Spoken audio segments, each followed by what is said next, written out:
CNG চালকের মারামারির একটি ভিডিওকে বিএনপির চাঁদাবাজি বলে যে দাবি ছড়ানো হচ্ছে তা বিভ্রান্তিকর।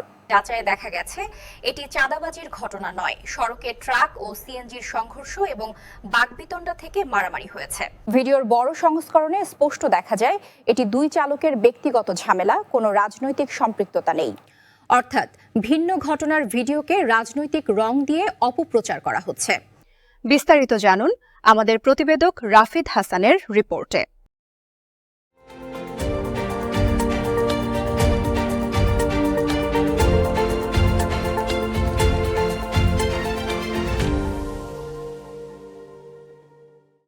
সোশ্যাল মিডিয়ায় এবং কিছু গণমাধ্যমে একটি ভিডিও ছড়ানো হচ্ছে এই দাবিতে যে চাঁদা না পেয়ে বিএনপি বা শ্রমিক দল যুবদলের লোকজন নাকি একজন ট্রাক চালককে মারধর করেছে।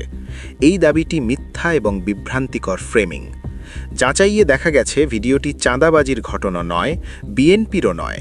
ঘটনার মূল কারণ সড়কে সংঘর্ষ ও গালিগালাজকে কেন্দ্র করে ঝামেলা। ট্রাকটি একটি সিএনজিকে ধাক্কা দেয়, এরপর ট্রাক চালক গালিগালাজ করে। এতে ক্ষুব্ধ হয়ে সিএনজি চালক ট্রাক চালককে মারধর করে। ভিডিওতে দুই চালকের তর্কাতর্কি দেখা যায় এবং ট্রাকের সামনে ক্ষতিগ্রস্ত সিএনজিটিও দেখা যায়, যা পুরো ঘটনার কনটেক্সট পরিষ্কার করে।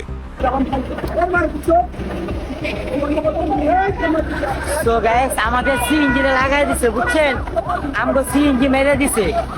আরও গুরুত্বপূর্ণ, একই ভিডিওর বড় সংস্করণ আগেই ফেসবুকে পাওয়া যায়, যেখানে স্পষ্ট বোঝা যায় এটি দুই চালকের সড়ক ঘটনা ও বাকবিতণ্ডা, কোনো রাজনৈতিক চাঁদাবাজি নয়। পরে একই বিষয়ে আরেকটি ভিডিওতেও সিএনজি চালক একই কথা বলে।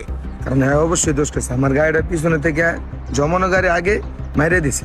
আমার মারা নিয়ে বকা মারছে, তো তাই আমার আর সয় না, এর জন্য আমি তাকে মারছি। তবু কিছু আওয়ামী ঘরানার পেজ এবং দলীয় প্রচারকারীরা এই ভিন্ন ঘটনার ভিডিওকে বিএনপির চাঁদাবাজি বলে চালিয়ে অপপ্রচার করছে। সতর্ক থাকুন, ভিডিওর কনটেক্সট না জেনে শেয়ার নয়, রিপোর্ট করুন এবং যাচাই করা তথ্য ছড়ান। একটি ভুল তথ্য সমগ্র সমাজকে বিভ্রান্ত করতে পারে, তাই তথ্য যাচাই করুন, গুজব থেকে সতর্ক থাকুন।